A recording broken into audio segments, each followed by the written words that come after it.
All right, the Top Gun copyright lawsuit isn't getting dismissed. Paramount's been fighting to get rid of this, and it looks like this is moving forward. According to Variety, a copyright lawsuit over Top Gun Maverick will continue after a judge on Thursday denied Paramount's motion to throw out the case.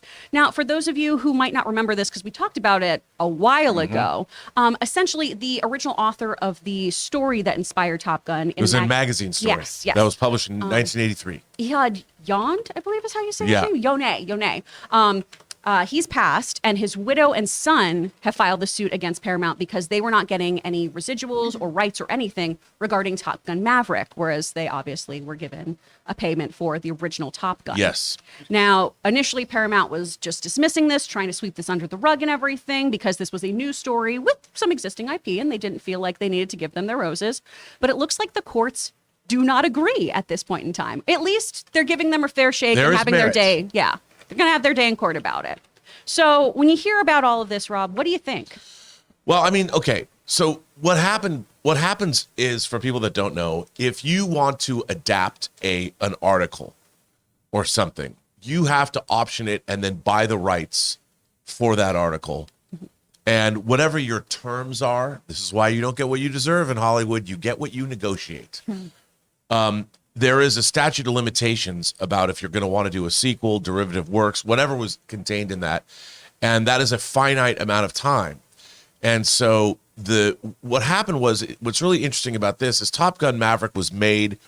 The lawyers, because the lawyers go over all this stuff with a fine-tooth comb, felt that, I'm sure, that it was still covered when the movie went into production.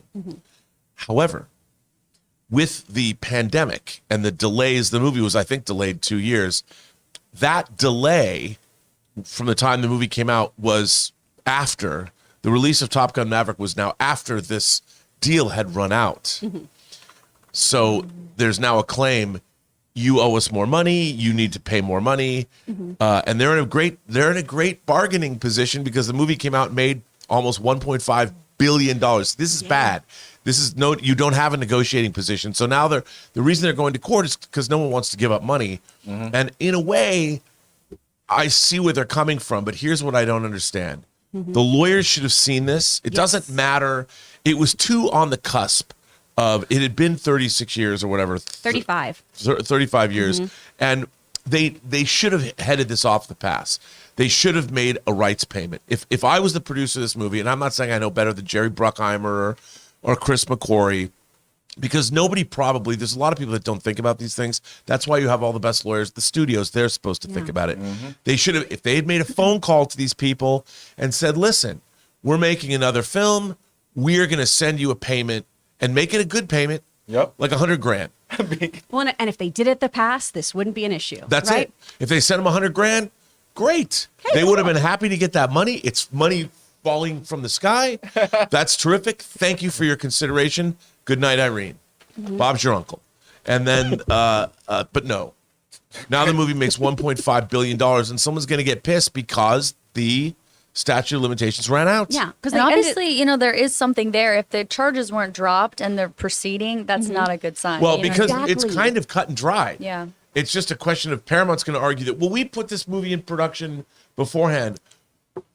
Okay. Yeah, it's going to come down to technicalities. Good producing, you plan for these contingencies. They should have paid them anyway. They're making a second film. They knew it was going to be a big hit. Yeah. They're trying to skate on not paying for the underlying rights. I've seen this happen. I heard once at Warner Brothers, and I don't know if this is true, that the Dukes of Hazzard movie that was made, somehow they hadn't secured the rights to the TV show properly. And they had to pay a lot of money. Now, tell me down below if it's true or not. But I mean, money well spent. You got to be careful with these kinds of things, especially if the underlying IP, even though it's a magazine article. I mean, if somebody wanted to do a sequel to the Jamie Lee Curtis, John Travolta, just smash hit Perfect, that was based on an article too. I love the credits of that movie so much. Is that the movie that's always on Instagram with them dancing? With everyone dancing. What is that? I've never seen that movie. It's not good. That's what it is. You got to see it though, because it's, it was a movie that set the height of the aerobics craze in the 80s. Yeah. Oh my gosh. But yeah, the sticky wicket in all of this though is they did terminate the rights to having that copyright assignment in 2018. And in life, sometimes, right, we've heard that phrase, ask for forgiveness, not permission. When it comes to finances, don't do that. nah, Batman. No. You got to give people their money. Otherwise, you are going to get so screwed over later on. It's better to just do your due diligence and overextend, in my personal opinion. Yeah, when than end up in a finances are situation like involved. this. Yeah. So yeah. Yeah, when it comes to Hollywood, if you're a film student trying to steal a shot on a street corner in LA, and if a cop comes up, do you have a permit for this? Oh, officer, do I need a permit? Also, That's usually when when you're a student, you're like, I'm a student filmmaker. Yeah, so that's I when don't need that's when you beg for forgiveness. you don't just run Yeah. away. Well, you can do that too. You can do Ed Wood style. You can go Ed Wood style, run down the street with your equipment. Okay, go ahead. The beg for forgiveness in this equation is, okay, we forgive you, give us millions of dollars. Exactly. So the outcome of this case is just going to be whether Paramount's going to lose a bunch of money to them or not, right? Yeah. Yep. That nothing with the copyright changes or whatever. No, because the copyright ran out. I mean, in my mind, there's a legitimate case here that Paramount should have alleviated. They should have nipped this in the bud, but they didn't. My only point on the devil's advocate side of this is once the movie made those groundbreaking numbers is when we had the lawsuit. Now, Yep. there's an obvious reason for that, and it's money, right? But there is a moment of, so the entire time this movie was being put off and put off and put off, you did not make a claim then? It's like the same thing when somebody wins the lottery. All these family members, come out of the woodworks. It's the same Yeah. concept. That's why technically. Ray's Stop been moving. trying to avoid all of us. He Yeah. won Powerball. That's why we'll never Yeah, he hear won from that guy that Altadena won the ticket, $2 billion. didn't you? Yeah. You were at that gas station. That foot lawsuit I had Oh, that one. against myself, which I gonna lost win? and won, but really just lost. Well, guys, the question is for you. What do you think about this latest news in Paramount's lawsuit for the Top Gun rights? Let us know your thoughts in the comments down below. Hey guys, we want to take a moment and thank the sponsor of this video, Athletic Greens. Now, I started taking Athletic Greens because I don't eat enough vegetables, and I was looking for a way to make up for that deficit in my diet of those vitamins and minerals that I really need in my system, and thank goodness I found Athletic Greens, and I literally take it every morning. You see, with one scoop of Athletic Greens, you're absorbing 75 high-quality vitamins, minerals, whole foods, source superfoods, probiotics, and adaptogens to help you start your day right.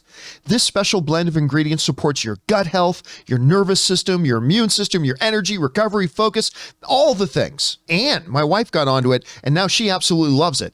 Tons of people take some kind of multivitamin, and it's important to choose one with high-quality ingredients that your body will actually absorb, like Athletic Greens. So right now, it's time to reclaim your health and arm your immune system with a convenient daily nutrition, especially heading into the flu and cold season. It's just one scoop and a cup of water every day. That's it. No need for a million different pills and supplements to look out for your health. To make it easy, Athletic Greens is going to give you a free 1-year supply of immune-supporting vitamin D and 5 free travel packs with your first purchase. All you have to do is visit athleticgreens.com/Campea. Again, that's athleticgreens.com/Campea to take ownership over your health and pick up the ultimate daily nutritional insurance.